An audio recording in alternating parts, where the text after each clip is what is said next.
3 రోజుల విరామం తర్వాత తెలంగాణ శాసనసభ సమావేశాలు తిరిగి ప్రారంభమయ్యాయి. లైవ్ చూద్దాం. అధ్యక్ష, మినిస్టర్ ఫర్ లెజిస్లేటివ్. నేను అధ్యక్ష గౌరవ ప్రతిపక్ష సభ్యులను కోరుతా ఉన్నాను, ఏదైనా సమస్య ఉంటే ఆ సమస్యకు సంబంధించి వివిధ అంశాల ద్వారా వారి ప్రస్తావన తీసుకురావడానికి అవకాశం ఉంది. క్వశ్చన్ అవర్ నడుస్తూ ఉంది. క్వశ్చన్ అవర్కు సంబంధించి కూడా చాలా ముఖ్యమైన ప్రశ్నలు ఉన్నాయి. వీటిని అన్నింటినీ కూడా దృష్టిలో పెట్టుకొని మీరు అడిగిన ప్రతి అంశానికి సంబంధించిన జవాబు చెప్తాం. మీరు ఇప్పుడు చెప్పిన ప్రస్తావన కూడా తప్పకుండా జవాబు చెప్తాం. Let them come in right way sir. Legislative practices procedure పరంగా ఏ విధంగానో ఆ విధంగా రమ్మని చెప్పండి సార్. ఇది అసెంబ్లీ సార్, ఇది అసెంబ్లీ సార్. ఈ విధంగా కాకుండా మీకు క్వశ్చన్ అవర్ ఇంట్రెస్ట్ లేదు అంటే అదన్నా తెలియజేయమనండి. వివిధ రూపేణ వారు తప్పకుండా ఆ ప్రస్తావన తీసుకురావడానికి అవకాశం ఉంది. మీరు అనుమతిస్తే దానిపైన కూడా మేము చర్చించడానికి సిద్ధంగా ఉన్నాం. నేను దయచేసి ప్రతిపక్షాలకు సంబంధించిన సభ్యులను కోరుతా ఉన్నాం, ఇది క్వశ్చన్ అవర్. క్వశ్చన్ అవర్కు సంబంధించి చాలా మంది సభ్యులు వేసిన ప్రశ్నలకు సంబంధించి మొత్తం యావత్ రాష్ట్రానికి సంబంధించిన అనేక అంశాలు ఉన్నాయి. దయచేసి సహకరించమని కోరుతా ఉన్నాను. Please Harish Rao garu, please.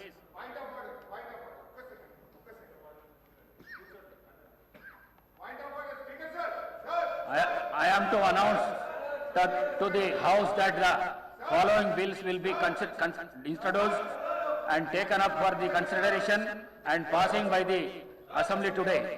The 2nd January 2026 and the amendments to the bills will be received up to 11:30 a.m. today.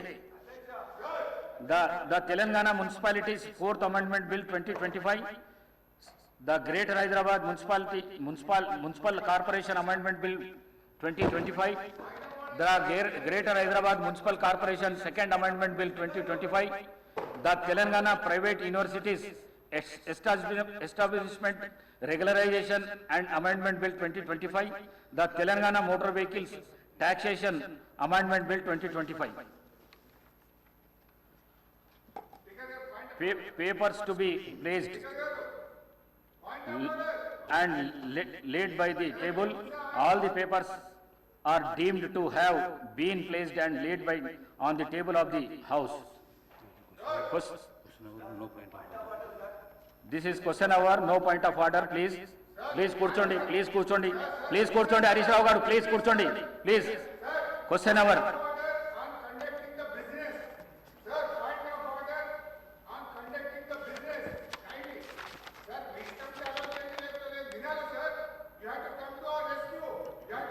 Question number 1363.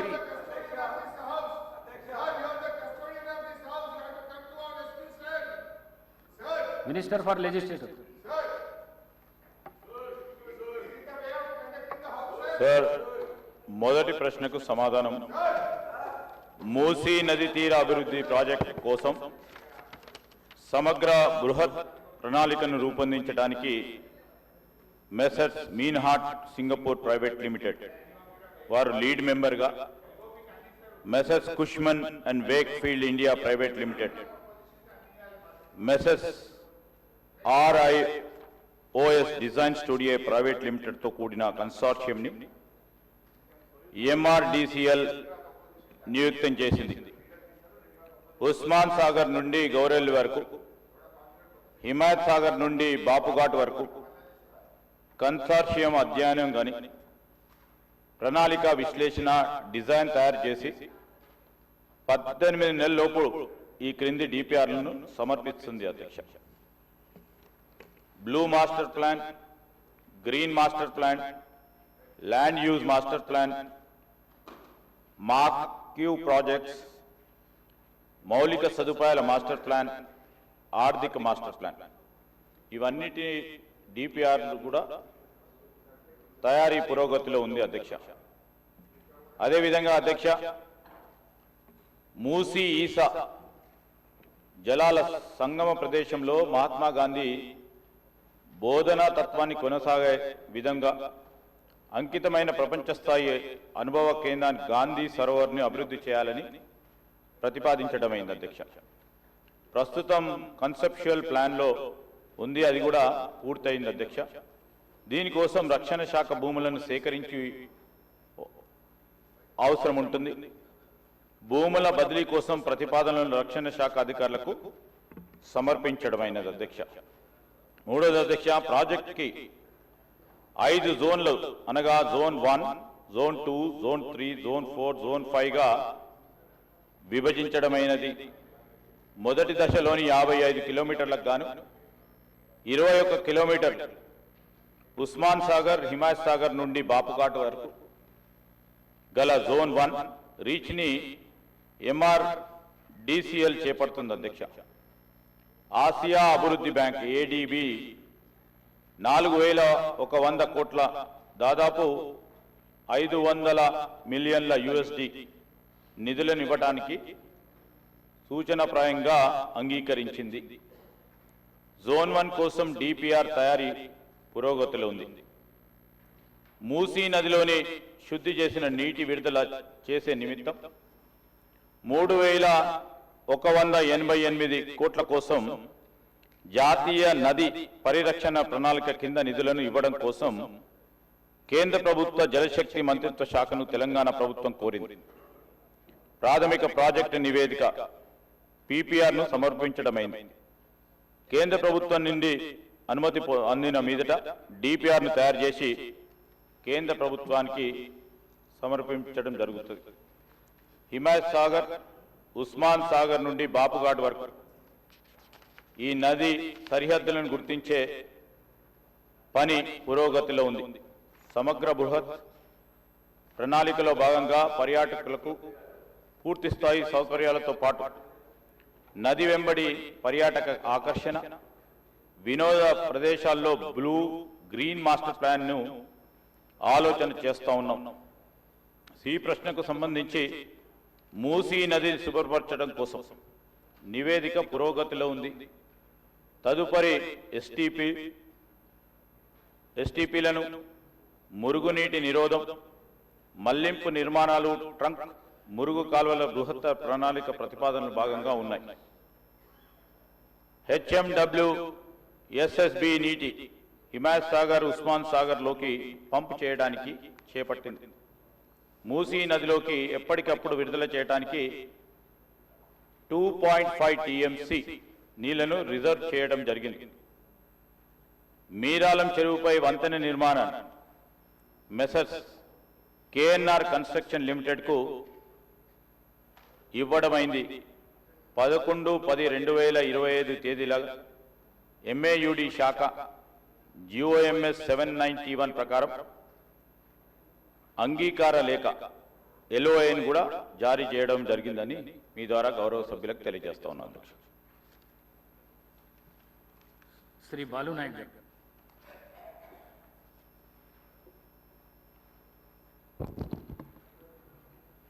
గౌరవ మీకు ధన్యవాదాలు అధ్యక్ష.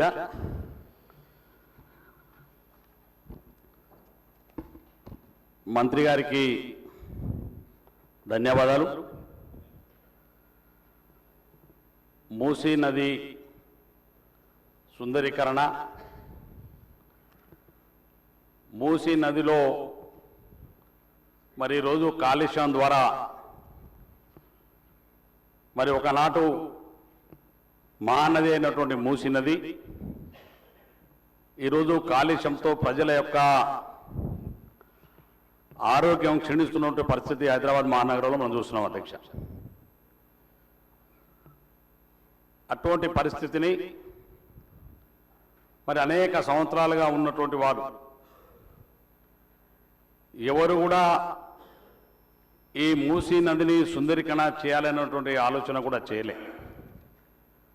కానీ ఈనాటి ప్రభుత్వం, రేవంత్ రెడ్డి గారి నాయకత్వంలో ఉన్నటువంటి ప్రభుత్వం ఈ మూసీ సుందరీకరణను మరి పునర్జీవనం చేసి తద్వారా హైదరాబాద్ మహానగరాన్ని కాలుష్యం లేని మహానగరంగా తీర్చిదిద్దాలనే గొప్ప ఆలోచన చేస్తున్నందుకు ప్రభుత్వానికి ధన్యవాదాలు తెలియజేస్తున్నాం అధ్యక్ష. అదేవిధంగా మూసీ నది మరి పర్యాటక కేంద్రంగా కూడా ఉపయోగపడే విధంగా ఒక ప్రణాళికాబద్ధమైనటువంటి ఆలోచనతో ముందుకెళ్తున్నందుకు ప్రభుత్వానికి ధన్యవాదాలు అధ్యక్ష. ఈరోజు మేము నల్లగొండ జిల్లా వాసులం అధ్యక్ష. హైదరాబాదు మహానగరంలో ఉన్నటువంటి వాళ్ళతో పాటుగానే నల్లగొండ జిల్లాకు సంబంధించినటువంటి ప్రజానీకం అధ్యక్ష, కలుషితమైనటువంటి మూసి నీటి ద్వారా పండించేటువంటి మరి ధాన్యాన్ని ఇవాళ మేము పండించిన ధాన్యాన్ని అమ్ముకోలేనటువంటి పరిస్థితి, వాళ్ళ అమ్ముకున్న ఆ ప్రాంతంలో తిన్నటువంటి వాళ్ళు అనారోగ్యానికి గురయ్యేటువంటి పరిస్థితి ఇవాళ ఈ మూసీ నది ద్వారా మరి ప్రవహించేటువంటి నీటి పంటలు పండించేటువంటి రైతాంగానికి ప్రజలకు ఎంతో ఇబ్బంది కలిగినటువంటి పరిస్థితి. మా దురదృష్టమైన అధ్యక్ష, ఒక పక్కనేమో మాకు మూసీ నీరు, మరొక పక్కనేమో ఫ్లోరిన్ నీరు నల్లగొండ జిల్లాను పట్టి పీడిస్తున్నటువంటి ఈ రకమైనటువంటి నీటి ద్వారా మరి మా ప్రాంత ప్రజల యొక్క ఆరోగ్యాన్ని కాపాడవలసిన బాధ్యత ప్రభుత్వాలపైన ఉందని చెప్పేసి ఈ సందర్భంగా తెలియజేస్తున్నాను అధ్యక్ష. అందుకనే గతంలో ఏ ప్రభుత్వానికి మూసి నీటిని శుభ్రం చేసి సాగునీరు అందించాలని కానీ నల్లగొండ జిల్లా ప్రజలకు మూసి ద్వారా పండించే పంటలకు మంచినీరు అందించి వాళ్ళ ఆరోగ్యాన్ని కాపాడాలన్న ఆలోచన కానీ గతంలో ప్రభుత్వాలకు రాలేదు అధ్యక్ష. కానీ మా గౌరవ ముఖ్యమంత్రి గారు రేవంత్ రెడ్డి గారు మా నల్లగొండ జిల్లాకు పర్యటించి ఈ ప్రాంతంలో ఉన్నటువంటి రైతులు ఈ మూసి ద్వారా పండించే పంటలకు ఎదుర్కొంటున్న సమస్యలన్నింటినీ కూడా స్వయంగా పర్యవేక్షించి మరి మూసీ నదిని మరి ప్రక్షాళన చేయడం ద్వారా నల్లగొండ జిల్లా ప్రజానికానికి మరొక శుభ్రమైనటువంటి నీటితోటి పంటలిచ్చేటువంటి గొప్ప అవకాశాన్ని కల్పించినందుకు గౌరవ ముఖ్యమంత్రి గారికి ప్రభుత్వానికి నేను ప్రత్యేకమైనటువంటి నల్గొండ జిల్లా ప్రజల పక్షాన రైతుల పక్షాన ధన్యవాదాలు తెలియజేస్తున్నాను అధ్యక్ష. అదేవిధంగా ప్రభుత్వం చేపడుతున్నటువంటి మూసి సుందరీకరణ కానీ మరి చాలామంది ఇవాళ వివిధ రాజకీయ కోణాల్లో దాన్ని అడ్డగించాలన్నటువంటి ఆలోచన చేస్తున్నటువంటి వాళ్ళు ఎవరు ఉంటే దయచేసి మా కష్టాలు మా బాధలు ఆ నీరు చూస్తే మీకు తెలుస్తుంది. మీరు హైదరాబాద్లో ఉండేటువంటి వాళ్ళకి కాదు, కిందికి హైదరాబాద్ నుంచి కిందికి పోతే నల్లగొండ జిల్లాలో ఒక ప్రాంతం మొత్తం కూడా మూసీ నది ద్వారా మాకు మరి అలా కలుగుతున్నటువంటి నష్టాన్ని మరి చూడవలసిందిగా కోరుతా ఉన్నాం. అందుకనే గౌరవ మరి మంత్రి గారికి గౌరవ ముఖ్యమంత్రి గారికి త్వరతగిన ఈ ప్రాజెక్టును పూర్తి చేసి నల్లగొండ జిల్లా అదేవిధంగా హైదరాబాద్ మహానగరాన్ని మరి స్వచ్ఛమైన మూసీ నదిని అందించాలని తమరి ద్వారా ప్రభుత్వాన్ని కోరుతున్నాం. ధన్యవాదాలు అధ్యక్ష. శ్రీ దానం నాగేందర్ గారు. Thank you sir. ముందుగా సభ్యులందరికీ నూతన సంవత్సర శుభాకాంక్షలు తెలియజేసుకుంటూ ఈ మూసీ ప్రక్షాళన జరగాలని 2004లో డాక్టర్ వైఎస్ రాజశేఖర రెడ్డి గారు ముఖ్యమంత్రిగా ఉన్నప్పుడు దీనికి ఒక ప్రణాళిక సిద్ధం చేసినటువంటి ఘనత అప్పుడున్నటువంటి VCMD Hyderabad urban development authority Jayesh Ranjan గారికి దక్కుతుంది అధ్యక్ష.